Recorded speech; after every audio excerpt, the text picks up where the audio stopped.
যে আমি আবারও একটা নতুন ভিডিও নিয়ে আপনাদের মাঝে উপস্থাপন করতেছি যে খামারের গরুগুলোকে আমি ঘাস কেটে মেশিন দিয়ে গরুকে খাওয়াচ্ছি এবং যে গরু যে প্রকারের খাবারটা খাচ্ছে এই খাবারটা প্রতিটা ঘাসেতে আমাদের 18% প্রোটিন আর কি সংযুক্ত করা হয়েছে। এটার সঙ্গে মিশ্রিত আছে জিঙ্ক, ডি ভিটামিন, মিনারেলস এবং জারা ঘাস মেশিনকে কেটে 1/2 ইঞ্চি করে কেটে খাওয়ানো হচ্ছে। আর গরুগুলোকে দেখতে পাচ্ছেন যে আমরা 15 থেকে 30 দিনের ভেতরে গরুগুলোকে বিক্রি করে দেবো। আর যে গরুগুলো দেখতে পাচ্ছেন এগুলো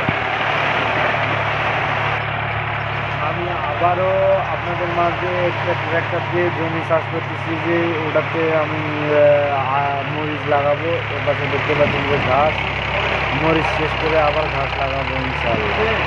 সকলেই দোয়া করবেন যেন আবার সুন্দরভাবে লাগাতে পারে।